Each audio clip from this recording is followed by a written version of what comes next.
Olá pessoal, vamos começar nossa aula hoje. A gente vai falar agora sobre características da população, né? É o capítulo 5 do livro. Vamos falar um pouco da estrutura, mobilidade. Então, a gente começa mostrando esse gráfico aqui sobre as pessoas que vivem, né, abaixo da linha internacional da pobreza extrema, que é considerada aquelas pessoas que recebem menos de 1,1 dólar, né, e 25 cents por dia. Então a gente tem aqui de cara o número de pobres, né, em milhões. Então nós temos dados de 90, década de 90 e 2015. Então vamos observar, né, o leste da Ásia tinha na década de 90 933 milhões de pessoas consideradas pobres, tem uma pobreza. 2015, 86. Então teve uma queda, né, significativa. Mas ainda tem muitas pessoas. Sul da Ásia, 620, uma queda para 311. África subsaariana era 290 na década de 90 e teve um aumento, né, para 403 milhões de pessoas vivendo. Nós temos uma pobreza. A gente tem a Europa e a Ásia Central, né, de 7 caiu para 1. América Latina, 53 caiu para 27. O Oriente Médio de 13 caiu para 7. No total mundial a gente tinha 1.923 milhões de pessoas vivendo abaixo da linha, né, da pobreza. E hoje a gente tem 836 milhões. Então também ainda teve uma redução de maneira geral, mas ainda existem muitas pessoas vivendo abaixo da linha da pobreza. E a gente começa com um conceito também, os conceitos sobre população brasileira e povo brasileiro. Então a população brasileira é o conjunto de todos os habitantes do país. Então todo mundo que está aqui, inclusive os estrangeiros, que tem direito, né, garantido por alguns tratados internacionais e também pela Constituição. E o povo brasileiro é todos os habitantes, né, que são daqui, e também estrangeiro naturalizado, ou seja, alguém que se casou, né, com alguém daqui e aí teve aquela dupla nacionalidade. Também tem direito, tem participação na política. Então, aí fazendo um comparativo com o idioma, né? Então, o idioma mais falado no mundo é o chinês devido a maior população do mundo está na China. Porém, vocês sabem que a língua universal, né, utilizada é o inglês. Então a gente vê ali o chinês, aí vem o espanhol. Aí a gente vai lembrar que da Espanha, né, colonizou vários países, a maioria da América Latina falam, né, o espanhol. Aí vem o inglês, que é uma língua anglo-saxônica, né, o árabe, hindi, português, bengali, russo, japonês e paquistanês. Então aí nós temos as línguas mais faladas no mundo. Então falando da população mundial, então a gente tem aqui uma tabela mostrando mais ou menos, né, a quantidade de população por alguns anos. Então no ano 8000 a.C., a população, né, era um torno de 5 milhões. Depois de Cristo, 250 milhões. Em 1650 nós éramos 500 milhões. Em 1800 eram 900 milhões. E a taxa de crescimento era de 0,16. Em 1900 era de 1 bilhão e 600 milhões. A taxa de crescimento era de 0,64%. Em 1950, né, a gente já éramos 2 bilhões e 500 mil, uma taxa aí de 0,89% de crescimento. Em 2000, observe que, né, triplicou, né, a população. Então, de 2 bilhões e 500 mil, nós passamos para 6 bilhões e 100 milhões. O crescimento aqui era de 1,5%. Uma projeção para 2020, de 2025 é que a gente vai chegar a 8 bilhões de pessoas, crescimento de 1,2%. Em 2050 nós iremos chegar a 9 bilhões e 500 milhões de pessoas. Então o crescimento aqui já vai ser 0,6%, então já vai haver uma queda, né? Ainda falando sobre isso, crescimento da população. Então, há cerca de 2.000 anos atrás a população global era de 300 milhões de habitantes. Então depois que passou-se 1.600 anos, a população do mundo dobrou para 6 milhões. Esse contingente, né, era estimado no ano de 1950 era de 690 milhões de pessoas, onde 64 viviam na Ásia. Aí a gente vai lembrar que a Ásia é os formigueiros humanos, porque lá está a China e a Índia, que são as duas maiores populações do mundo. 21% na Europa, 13% na África. Então o mundo gastou, portanto, dezenas de milhões de anos para alcançar o primeiro bilhão de habitantes. que foi, né, em 1802. Então, por volta de 1927 já éramos 2 bilhões, e o terceiro bilhão foi atingido em 1961, e a população mundial, né, em 1950 era de 2 bilhões e meio de pessoas. Em 2000 já eram 6 bilhões de humanos no planeta. Aqui nós temos o crescimento, a linha do crescimento. Essa projeção vai até 2050. Quando chegar a 2050, talvez a população comece a cair, haver um declínio, né, geral.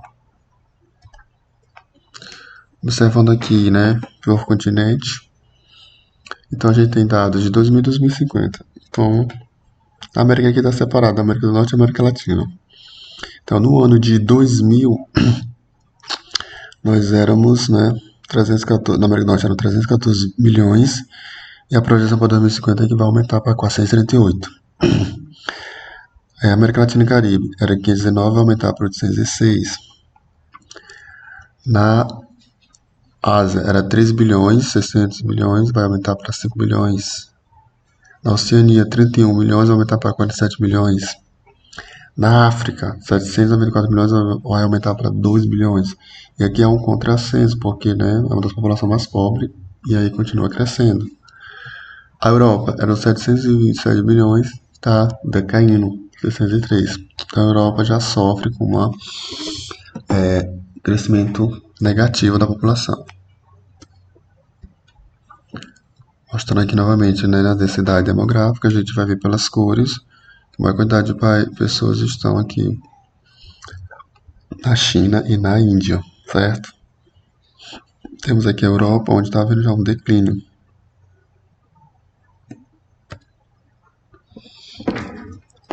Movimentos verticais.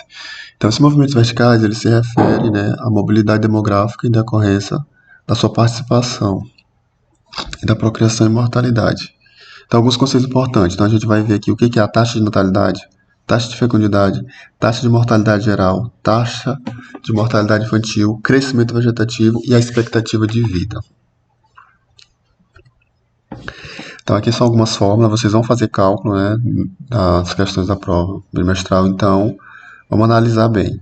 Então, eu tenho aqui a taxa de natalidade. Como é que eu vou encontrar essa taxa de natalidade? Eu vou pegar o número de nascimentos, o número de pessoas, crianças que nascem, multiplicar por 1000 e dividir pelo número total de habitantes, tá? Então, digamos que nasceu 1000 crianças em Santa Inês. Vou multiplicar por 1000 e vou dividir pelo número de habitantes da cidade, que está em torno aí de 80 mil, né, habitantes. Taxa de mortalidade. Vou pegar o número de pessoas que morrem, multiplicar por 1000 e dividir pelo número total de habitantes. Para me encontrar a taxa de crescimento vegetativa, eu tenho que fazer uma subtração. Eu vou pegar a taxa de natalidade menos a taxa de mortalidade. O movimento migratório entra também nesse conjunto. Então, a taxa de crescimento, né, vem caindo desde 1963, quando os índices de crescimento atingiram o auge. Então, nossa população está em explosão demográfica desde a Revolução Industrial, que começou na Inglaterra no século XVIII. Então, só mostrando aí, novamente, os formigueiros humanos estão aqui, ó. Taxa de natalidade, então, refere-se ao número de nascimento para cada grupo de 1000 pessoas. Então, aqui nós temos a taxa de natalidade do Brasil, mostrando de 1940 a 1999, né? Então observa que foi caindo, né, a taxa de natalidade. Hoje a taxa atual, se não me engano, está em torno, né, de 11, alguma coisa, a taxa de natalidade. Então isso aqui é uma média, tá, gente? Não é que todo mundo tem essa quantidade de filhos, não, tá? Mas no passado vocês lembram que as mulheres se casavam mais cedo e tinham o maior número de filhos. Mas isso vem caindo. E lógico que a gente vai observar que nosso Nordeste é as regiões que tem a maior taxa de natalidade. Pra você ter uma ideia, o Maranhão é um estado brasileiro que tem o maior número de adolescentes grávidas, tá? Lembrando que isso não é falta mais de conhecimento, né, ou de métodos contraceptivos que tem, né, gratuito. Então, não dá mais para dizer que é desculpa.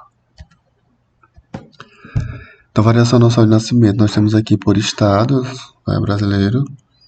Então, no geral, tem caído, né, taxa de nascimentos, mas ainda assim é alto no Norte e Nordeste. Taxa de fecundidade, né? Refere-se ao número médio de filhos que uma mulher teria no final da idade reprodutiva, né? Então, observe também que tem caído. Hoje, né, os dados mais atuais, a mulher tem média de 1,2 filhos aqui no Brasil. Então, tem caído. Então, geralmente, quero ter um filho, né? Dois. Apesar, novamente, de eu falar que a maior taxa, né, tá no Norte e Nordeste. Que dados mais atuais, né? Número de fecundidade de nível de instrução das mulheres. Então, o que a gente observa? Que as mulheres sem instrução, né, elas tendem a ter mais filhos. Então, as mulheres, quanto mais grau de estudo, menos filhos vão ter. Então, se a gente observar aí, ó, o ensino superior completo. Então, quem tem ensino superior completo vai ter mais filhos, as mulheres são mais esclarecidas. E nós temos aí por região e temos, né, por Brasil. Então, novamente, por região, a gente ainda vai ter um número alto no Norte e Nordeste. Tá? A nível de Brasil, então, nós temos aí do número, né, mais ou menos a média de 3 filhos, para aquelas pessoas que não têm, só tem ensino fundamental incompleto. Já no ensino médio completo, não, ensino fundamental completo e ensino médio completo, já cai para 2,5. No ensino médio completo e ensino superior completo, ele vai cair para 1,4. E que tem o ensino completo, ele vai cair para 1, né? 1,2, de um filho. A gente também observa que as pessoas que têm maior poder aquisitivo têm menos filhos. E já a pessoa que tem um menor poder aquisitivo tem mais filhos, né? Até um contrassenso muito grande. Então, se você for na periferia da cidade, você vai ver pessoas, né, pobres com uma grande quantidade de filhos, né? Então, alguns países, né, com a taxa de crescimento da população e da fecundidade. Então, a mãe tem uma média, né, de 8,4% no crescimento da população e a fecundidade é 2,9 filhos por mulheres. Então, Nigéria, Arábia Saudita, né, acabam sendo os maiores números. Estados Unidos, Brasil, né, quase o mesmo número, tem caído. Então, a taxa de crescimento de 0,8, 0,9, de filho 1,8 e 1,9. China, né, também tem caído. Alguns países estão negativo. Então, Japão, Espanha, Romênia, Israel, negativo, ou seja, lá já é preciso fazer uma campanha, né, para nascer, né, mais crianças, porque pode faltar mão de obra nesse país. A Itália é o país mais senil, que tem o maior número de idosos do mundo, e aí daí, né, a gente tem observado que a pandemia matou muita quantidade de idosos na Itália. A Espanha foi o segundo país da Europa, então são os países da Europa que tem o maior número de idosos, é Itália e Espanha, tá? Então, no Japão também tem um grande número de idosos, inclusive no Japão é o país que tem o maior número de pessoas com 100 anos, né? Então, eles vivem muito, a expectativa de vida é muito alta lá nesse país. Então, na Europa tem países que já fazem campanha para que os casais tenham filho, né? O governo dá um incentivo. E no Brasil a gente não precisa disso, né? As pessoas fazem de graça. Então, a taxa de fecundidade por região, né? Grupo de países de continente. Então, a gente tem 2010 e 2015. Então, os países envolvidos é 1,7, tá, o número médio de filho por mulher. Leste Europeu e Ásia Central 2, América Latina e Caribe 2,2, Ásia Pacífico 2,2, países árabes, incluindo o norte da África 3,5, África Subsaariana 5,2. Então, a maior quantidade de taxa de fecundidade é na África e é a região mais pobre do mundo. Então, a média anual é de 2,5, tá? Hoje no Brasil a gente tem uma média, né, de 1,2.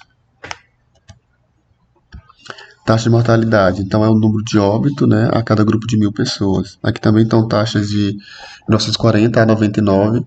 Então, vocês vão observar que vem caindo, né, o número de mortalidade. Então, o Brasil hoje ele já venceu, por exemplo, mortalidade infantil, que é aquelas crianças que morrem antes de completar um ano de vida.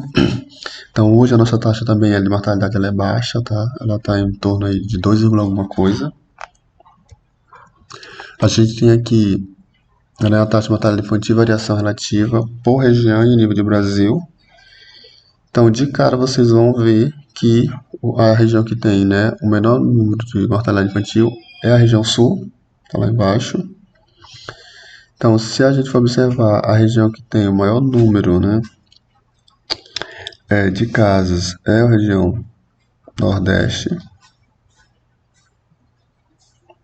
Se a gente observar, a região Nordeste ela tem maior taxa do que a taxa do Brasil, né? Observa que tem caído todas elas. Mas a taxa do Nordeste ainda é maior que a taxa, né, do Brasil. E aí, falando nisso, a mortalidade infantil, a pastoral da família ela teve um papel muito importante nessa queda, né? Na década de 80, início da década de 90 principalmente, tá? Com o composto era feito da folha da macaxeira, né? Para diminuir essa mortalidade infantil, essa subnutrição que acontecia.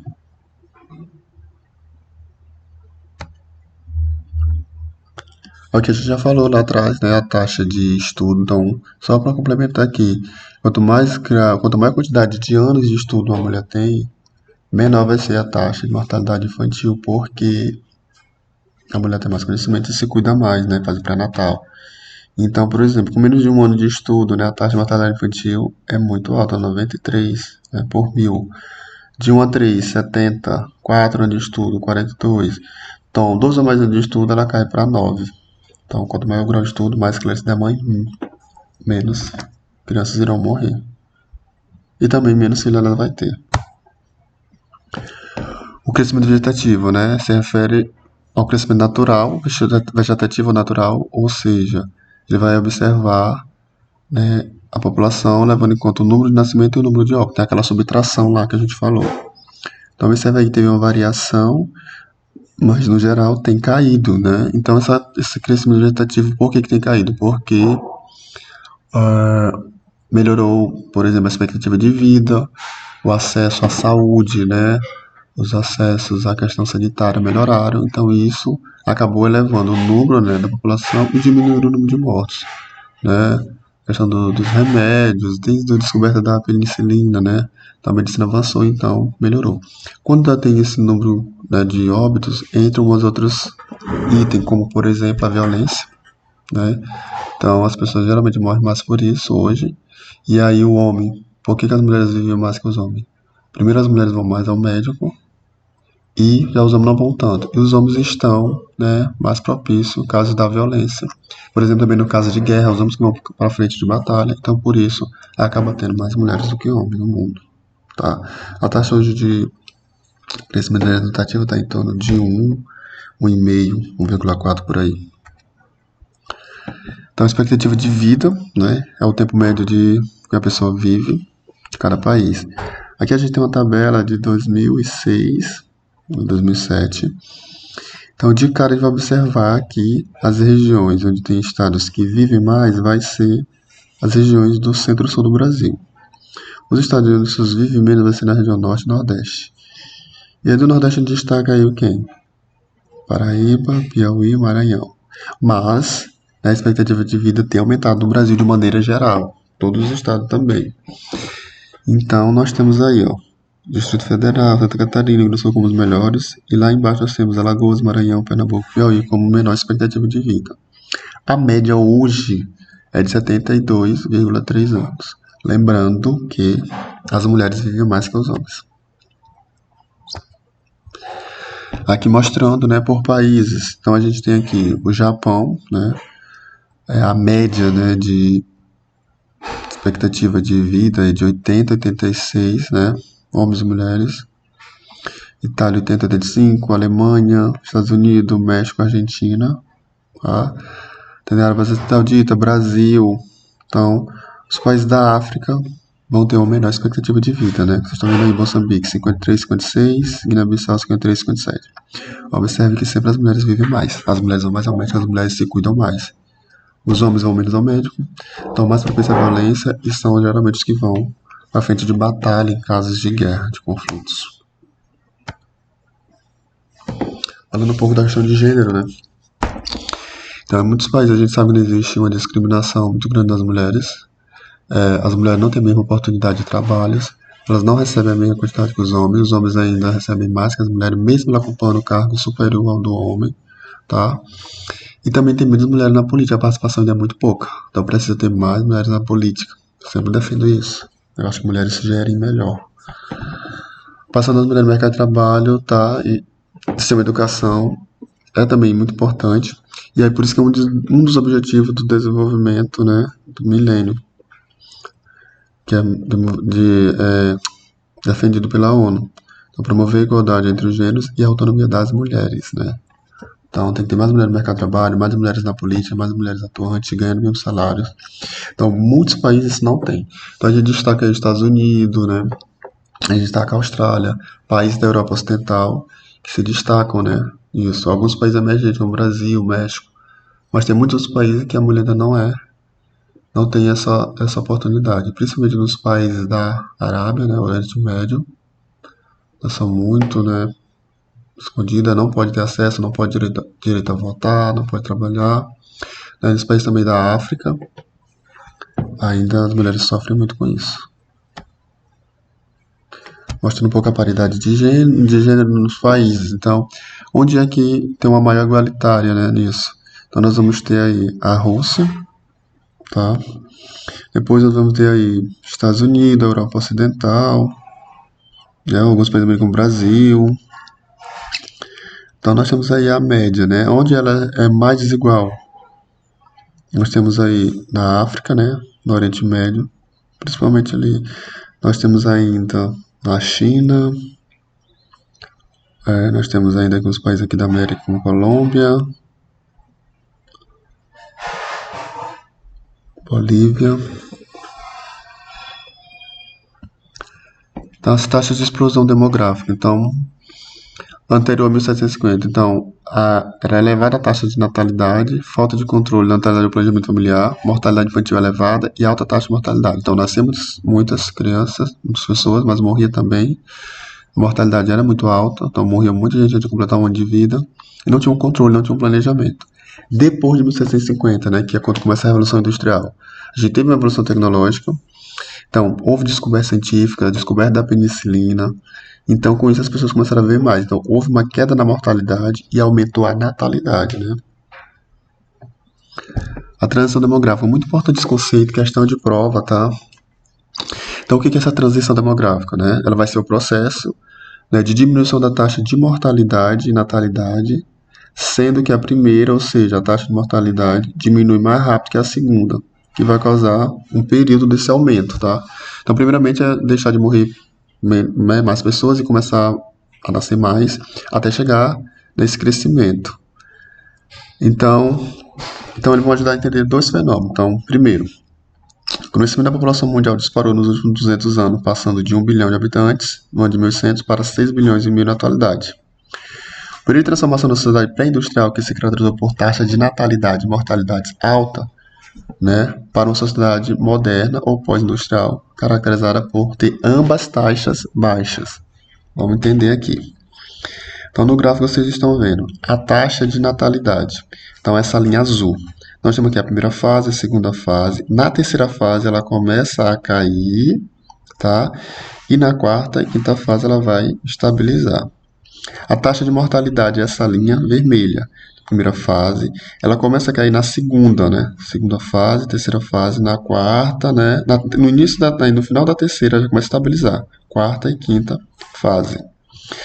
Ou seja, quem foi que começou a cair primeiro? A taxa de mortalidade. Então, a taxa de mortalidade, como falado aqui, ela tende a cair primeiro, devido ao que? Descobertas científicas, né? Se cuidar mais, né? Uma boa alimentação. Então, a taxa de mortalidade vai cair primeiro. A taxa de mortalidade, de natalidade, ela cai depois. Isso que vai favorecer justamente o crescimento populacional, que é essa linha verde aqui. Então, a gente observa aqui, primeira fase, aí ele vai subindo, segunda, terceira, quarta, né? Na quarta ele ainda começa a estabilizar na quinta, e logo depois ela vai começar a cair, tá? Então, quando ela começar a cair, significa que aqui houve a transição, e ela vai estabilizar. Só que quando ela cai demais, vai ser preciso que repor essa taxa, né, de natalidade, que é o que está acontecendo em alguns países da Europa. Então, já está precisando repor. Tipo Itália, Espanha, né, Alemanha. Então, esses países já precisam, né, de mão de obra. Então, se não está nascendo criança, vai faltar mão de obra. E aí, por isso o governo fazem campanhas, né, dão incentivo para que os casais tenham filhos. Mas a maioria não quer ter, tá, esses filhos. Mais aqui uma imagem da transição. Então, a natalidade, a mortalidade cai primeiro e a natalidade cai depois. O crescimento populacional, novamente aqui mostrando a taxa de natalidade, taxa de mortalidade. Taxa de mortalidade cai primeiro, natalidade depois. Então aqui a gente já viu esse gráfico, né, por países. Um outro modelo aqui, essa imagem, né. Então a Europa está caindo, a Ásia e a África estão aumentando, né, de maneira geral. Que dá 2005, né, os países mais populosos do mundo, nós temos aqui China, Índia, Estados Unidos, Indonésia, Brasil, Paquistão, Rússia. Então o Brasil é o quinto, né? Vamos ver esses dados atuais aqui. Então hoje nós temos China, Índia, Estados Unidos, Indonésia, Brasil. O Brasil continua em quinto lugar.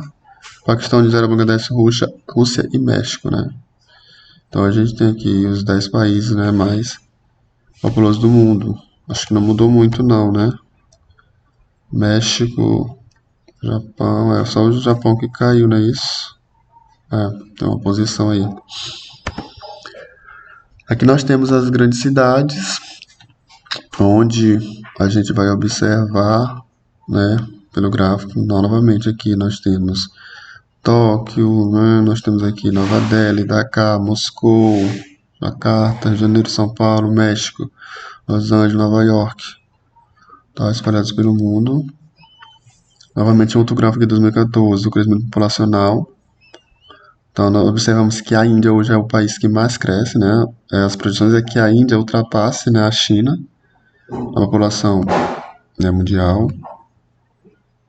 Então, aqui ela está em milhões de habitantes, tá? É a estimativa do crescimento populacional, então, de 1950 a 2100, né? Então, nós temos aqui a Ásia e a África, de cara já observa que são os países que têm maior crescimento. Então, a Ásia, né, ó, tá crescendo, que é em bilhões. Então, hoje a Ásia tem 6 bilhões, né, de pessoas, então ela vai começar a cair, né? A projeção é que ela comece a cair a partir já de 2070, né? 2050, aliás, começar a cair. Enquanto isso, a África, ela tá subindo, né? Vem subindo, subindo. Então, nós estamos aqui em 2020, então a tendência, ó, é subir. Já as outras regiões do mundo, né, estão já estabilizando, né? Então, nós temos aqui a Europa, já tendo um declínio. Nós temos aqui a América Latina e Caribe está subindo, né? Mas também tende a cair a partir de 2050. A América do Norte está tendo, né, um crescimento, como vocês podem observar. Antes de falar das teorias, eu acho que eu tenho aqui uma imagem sobre a taxa de reposição, né? Então, a taxa de reposição é justamente a média de filhos que as mulheres têm que ter para que não falte população. Então, a média aqui é de 2,1 filho por mulher, sendo que isso não comprometa um decréscimo, tá? Então, seria a taxa para que repor esses países que está faltando, tá? Que essa projeção quando eu faço de 2010 a 2050. Tá? Então, 31 países, Nigéria, Afeganistão e outros, né, vai duplicar, enquanto 45 países desenvolvidos ou emergentes, Alemanha e Rússia, ela vai decrescer. Então, a taxa seria de 2 média de filho para esses países aqui que estão decrescendo. Já esses vai aumentar.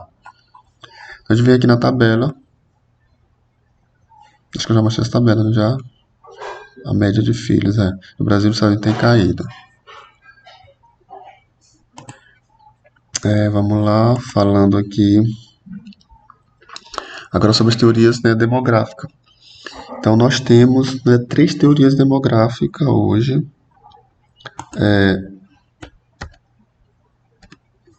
A teoria malthusiana, tá?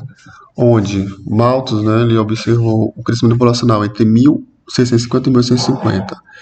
Então, dobrou decorrente do aumento da produção de alimentos, das melhorias das condições de vida na cidade, do aperfeiçoamento do combate às doenças, das melhorias do saneamento básico e dos benefícios obtidos na Revolução Industrial. Então, fizeram com que a taxa de natalidade declinasse, ampliando o crescimento natural. Então, preocupado com esse crescimento populacional acelerado, Malthus publica em 1798 uma série de ideias alertando a importância do controle da natalidade, afirmando que o bem-estar populacional estaria intimamente relacionado com o crescimento demográfico do planeta. Então, Malthus alertava que o crescimento desordenado acarretaria na falta de recursos alimentícios para a população, gerando, como consequência, a fome. Então, o que o Malthus dizia? Ele dizia que a população iria crescer mais rapidamente do que a produção de alimentos. Então, ele afirmava que o crescimento da população iria crescer numa progressão geométrica, né? Então, alguns estão vendo de 1, 2, 4, 8, 16, enquanto que a produção de alimentos ela cresceria, né, numa progressão aritmética, ou seja, ela cresceria numa menor quantidade de tempo, 1, 3, 5. Então a população ia crescer muito mais rapidamente, né? Ela ia duplicando, enquanto que a de alimentos não. Então é o que ele chama de PA e PG, né? A produção de alimentos cresceria menos, não conseguiria acompanhar o crescimento, né, da população. Essa teoria não se comprovou. Por que ela não se comprovou? Porque a produção de alimentos hoje ela é superior à produção a quantidade de pessoas, né? Então nós temos aí 6 bilhões e meio de pessoas e a produção de alimentos é de mais de 9 bilhões, né, de toneladas. Então, na realidade, o que acontece é que há uma má distribuição de alimentos no mundo, por isso que algumas pessoas passam fome. A teoria neomalthusiana, tá? Então, a superpopulação dos países era a causa da pobreza. Nessa daqui, então, essa superpopulação dos países, e principalmente dos países pobres, era que iriam causar a pobreza. Então, os teóricos explicam que o subdesenvolvimento e a pobreza pelo crescimento populacional estaria provocando a elevação dos gastos governamentais com serviços de educação e saúde. Isso comprometeria a realização de investimentos em setores produtivos e dificultaria o desenvolvimento econômico.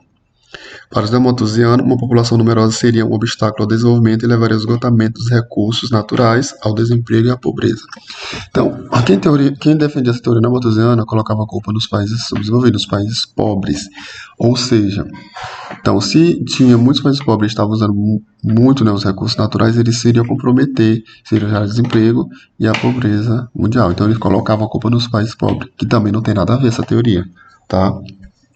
Então, hoje quem observa que os países ricos exploram muito mais a natureza do que os pobres, até porque os pobres não têm tanta tecnologia, apesar deles venderem principalmente produtos primários, né, como agrícola, pecuária e extração mineral, mas eles não têm um poder de tecnologia como os países desenvolvidos, por exemplo.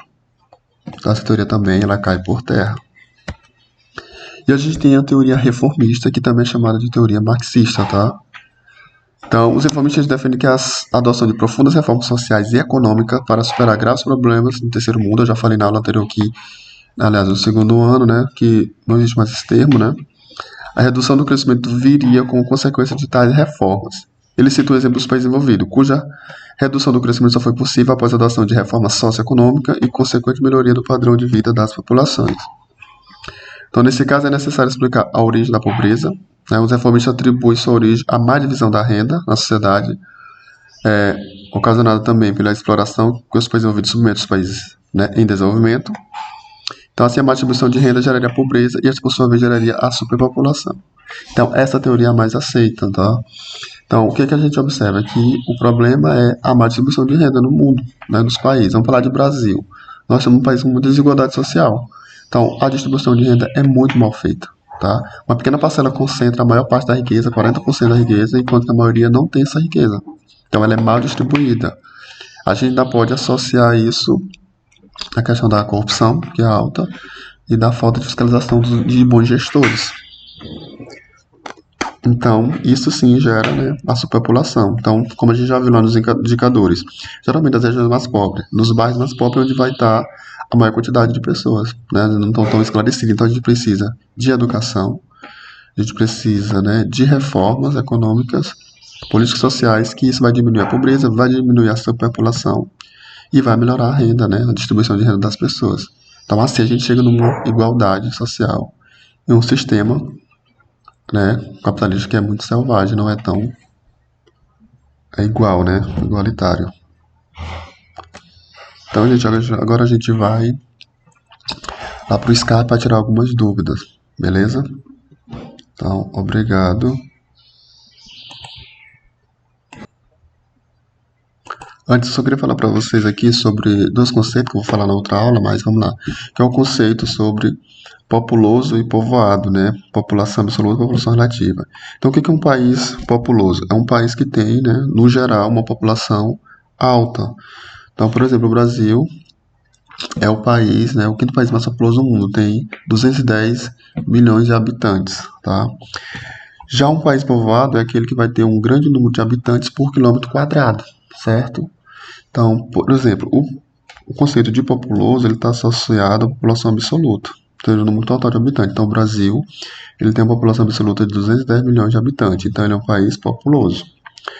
Porém, ele não é um país povoado, porque a quantidade de habitantes por quilômetro quadrado é pouca. Então, a questão de povoado está relacionada à população relativa, que é justamente o número de habitantes por quilômetro quadrado. Então, o Brasil ele tem uma média de 24 habitantes por quilômetro quadrado. Então, é um país pouco povoado. Então, a gente tem muitos vazios demográficos.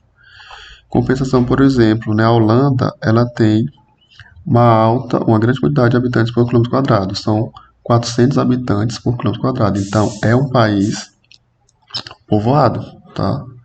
Então, geralmente os países da Europa eles são países povoados. Tem uma grande quantidade de habitantes por quilômetro quadrado. Uma média de 300, 400, 500 habitantes por quilômetro quadrado, tá? Então, esses dois conceitos estão aqui, vocês precisam conhecer. População absoluta é o total, está relacionado ao conceito de populoso. População relativa, né, o número de habitantes por quilômetro quadrado, está associado à população, ao conceito de povoado, tá? País povoado. Então, só comparando com o Brasil, não vê que as capitais seriam os locais mais povoados, né? Mas a nível de Brasil, não é um país povoado, tá? É um país populoso. O número total de habitantes é o quinto do mundo, 210 milhões de habitantes, certo? Também só aqui mostrar um gráfico sobre as religiões, né? As principais religiões do mundo, nós temos aí a religião católica, tá? Nós temos a protestante, nós temos a católica ortodoxa, a islâmica, né? Que é a que mais cresce no mundo, a sintoísta budista, a hinduísta, budista, a judaica e as locais, né? Principalmente aqui na África. Também eu acho que eu não falei rapidinho sobre o conceito de nação e etnia, né? Então, nação é aquele conjunto de pessoas, né, de um determinado país. Etnia é aquele grupo de pessoas que tem uma língua comum, hábitos comuns, cultura comum, tá? Seu espaço. A gente poderia colocar como etnia a questão dos índios, por exemplo, tá? Etnia brasileira, nativa, de fato. E nação é todo mundo que faz parte, né, desse país, dessa população. Então, entre os índios, os brasileiros, os estrangeiros residentes aqui, tá? Dá uma pesquisada. Então, agora vamos lá pro Skype, gente.